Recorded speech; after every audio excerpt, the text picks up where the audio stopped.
Berjumpa lagi dalam permenungan kita, edisi Kamis 15 September 2022, Pekan Biasa ke-24. Hari ini peringatan Santa Perawan Maria berduka cita. Bacaan-bacaan liturgi hari ini. Bacaan yang pertama dari surat kepada orang Ibrani, bab 5 ayat 7-9, dan bacaan Injil dari Injil Lukas, bab 2 ayat 33-35. Kemarin, tanggal 14 September, adalah pesta salib suci. Kesucian salib karena dia yang tergantung di salib, yakni Yesus.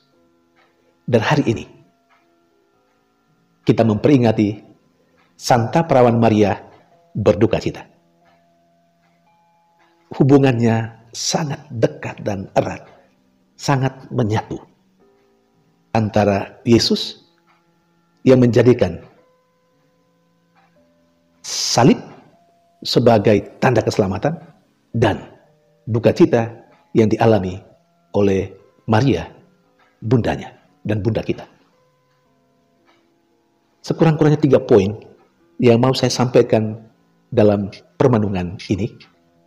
Ya, anggap saja untuk menambah wawasan pengetahuan secara khusus tentang peringatan Santa Perawan Maria berduka cita dan juga tentang hal yang lain. Poin pertama, peringatan Santa Perawan Maria berduka cita itu sudah mulai muncul dalam kehidupan gereja sejak abad yang ke-12. Kemudian peringatan Santa Perawan Maria berduka cita dimasukkan ke dalam kalender gereja Latin pada tahun 1814. Lalu ditetapkan secara resmi oleh Paus Pius yang ke-10 pada tanggal 15 September tahun 1913. Dan akhirnya sampai saat ini, hari ini, dan setiap tanggal 15 September, Gereja Katolik memperingati Santa Perawan Maria berduka cita. Poin yang kedua,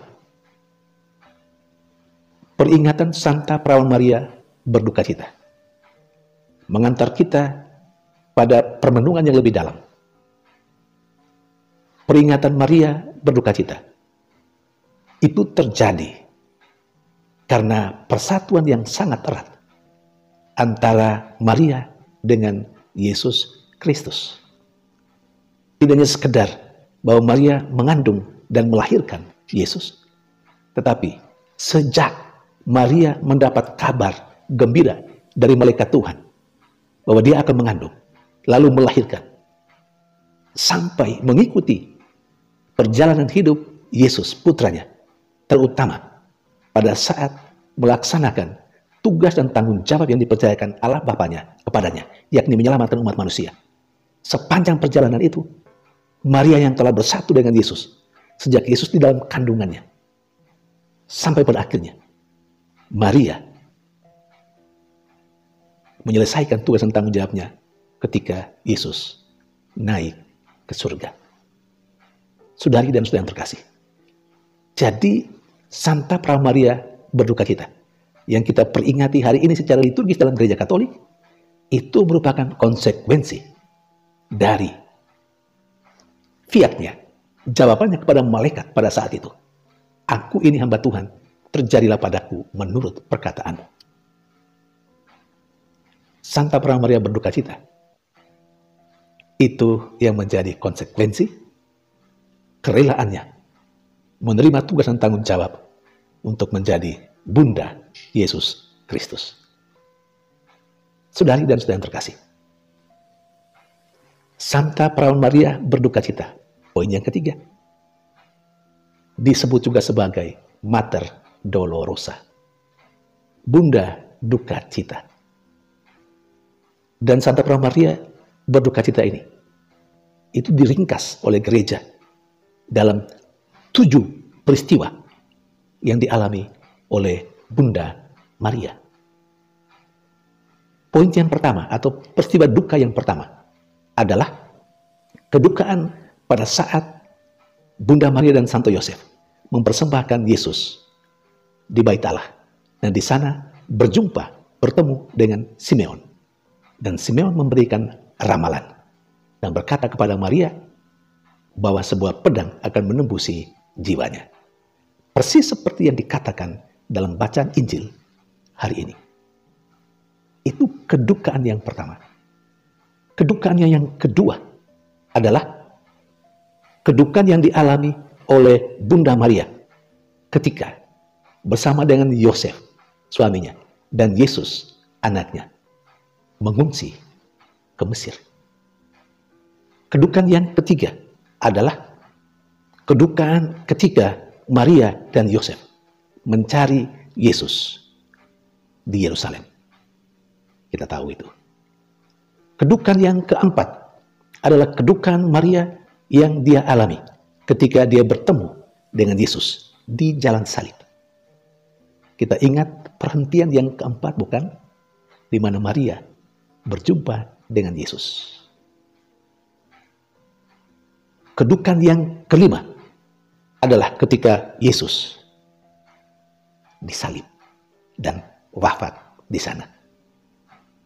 Bunda Maria berada dengan beberapa perempuan yang lain, berada di bawah kaki salib. Kedukaan yang keenam adalah kedukaan yang dialami oleh Maria ketika Bunda Maria dipangku. Ketika Bunda Maria memangku Yesus yang sudah mati. Kita ingat dengan patung Pieta. Maria menggendong Yesus yang terkulai karena sudah mati. Dan kedukaan yang terakhir yang ketujuh adalah ketika Maria mengalami atau berhadapan dengan Yesus yang mau dimakamkan. Inilah 7 duka cita Bunda Maria. Inilah hal yang dialami oleh Maria sebagai Mater Dolorosa. Saudari dan saudara yang terkasih, kiranya ketika kita memperingati Santa Pramaria berduka cita, kita mau belajar dari Bunda Maria untuk tetap tabah, tetap teguh dalam iman, sekalipun kita mengalami banyak penderitaan dan kesulitan karena persatuan kita dengan Yesus, karena iman kita akan Yesus. Jangan pernah mengkhianati Yesus hanya karena kesulitan dan penderitaan yang kita alami karena kita pengikut Yesus. Saudari dan saudara yang terkasih, semoga permenungan hari ini membangkitkan semangat baru bagi kita, saya dan Anda, untuk terus mengikuti Tuhan, untuk menerima segala konsekuensi karena hidup kita sebagai orang yang percaya kepada Kristus. Bahkan peringatan Santa Pramaria yang berduka cita mengajak kita untuk melihat bahwa apapun yang kita terima saat ini, apapun label yang kita terima saat ini, tidak saja membawa kegembiraan serta sukacita untuk kita, tapi juga kedukaan.